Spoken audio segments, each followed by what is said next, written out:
Dicen que nadie llega tan alto sin pagar un precio, y que en lo más alto del mariachi mexicano hay un pacto que aún no ha sido saldado. Esta es la leyenda prohibida de Vicente Fernández y el Charro Negro. Lo Prohibido TV.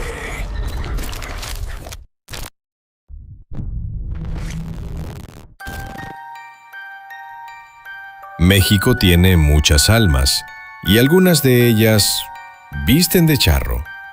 Desde hace siglos, en caminos solitarios, rancherías alejadas y cerros perdidos, hay quienes juran haber visto a un jinete oscuro, elegante, impecable. Lo llaman el Charro Negro. No es un fantasma, no es un hombre, es otra cosa. Siempre aparece cuando alguien ha tocado fondo, cuando la desesperación toca la puerta, y justo en ese momento, alguien la abre. Vicente Fernández nació en Huentitán el Alto, Jalisco. Una infancia humilde, un padre duro, una madre protectora y un sueño: cantar. Desde niño su voz ya era única, gruesa, potente, con una nostalgia que no parecía de su edad. Pero la fama estaba lejos, muy lejos. Trabajó como albañil, lavaplatos y cuidador de caballos, hasta que un día, cuentan, lo perdió todo. En una entrevista perdida, Vicente dijo algo extraño: cuando más hambre tenía, fue cuando más canté. Pero hay quienes aseguran que en ese tiempo, cuando dormía en los establos y vendía su guitarra para comer, algo o alguien se le apareció. Era de noche, un camino de terracería, y una figura se acercaba entre la neblina, montado en un caballo negro, sombrero grande, traje bordado y una sonrisa que no era humana. El jinete se detuvo frente a él. Lo miró y le dijo: «Tienes una voz de oro, pero el mundo no la escucha». Vicente no respondió, solo bajó la cabeza.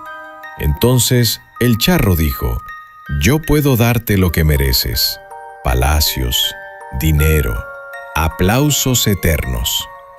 Vicente preguntó: «¿Y qué quiere usted a cambio?». Y el Charro Negro respondió: «Nada.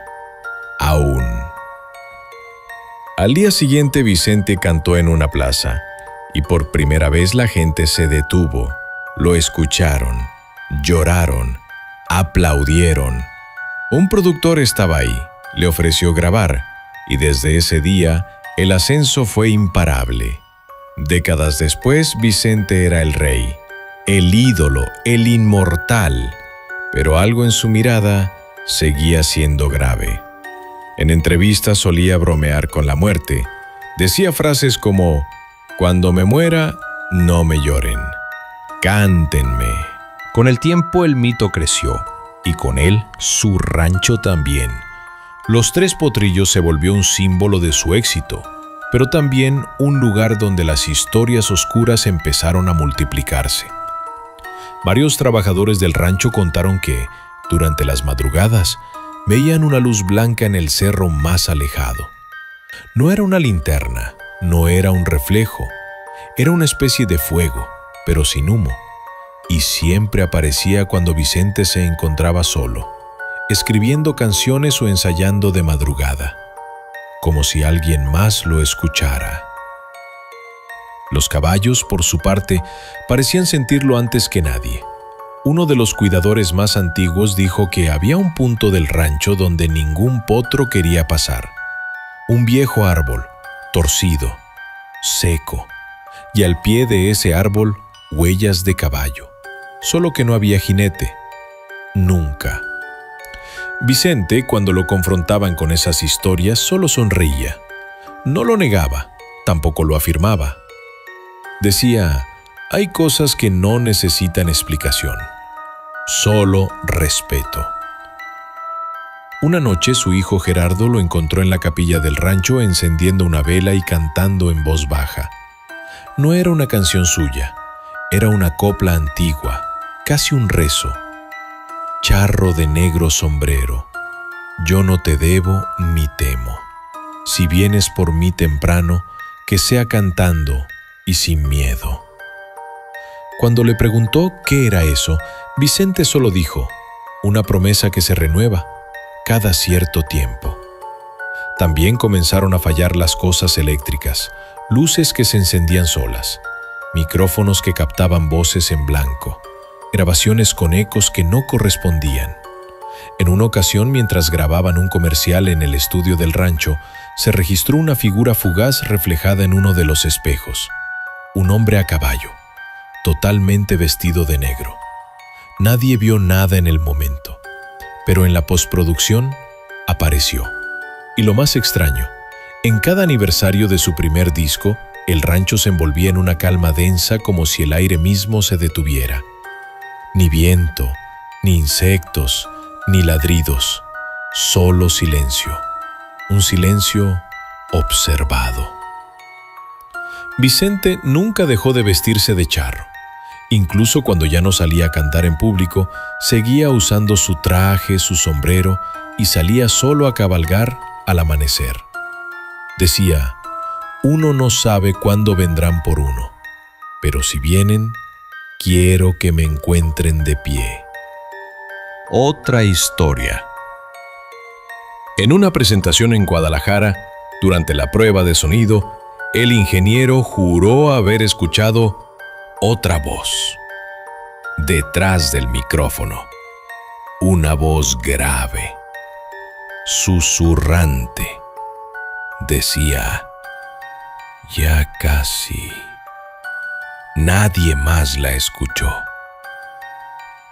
En sus películas, Vicente siempre interpretaba al charro noble, el valiente, el enamorado, el leal. Pero en algunas escenas su mirada cambiaba, como si recordara algo que no era actuación. Como si por un segundo ya no fuera él. Cuando murió en 2021, en diciembre, algunos lo sintieron como el fin de una era. Pero otros lo sintieron como el cierre de un pacto. Dicen que esa noche, en su rancho, muchos escucharon un caballo trotar a lo lejos.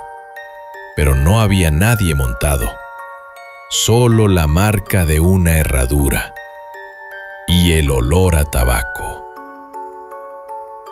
Hay quien cree que todo esto es mito, que Vicente Fernández fue simplemente un gigante, un hombre con talento puro. Y tal vez es cierto. Pero también es cierto que algunas leyendas no necesitan pruebas, solo necesitan sembrar una duda.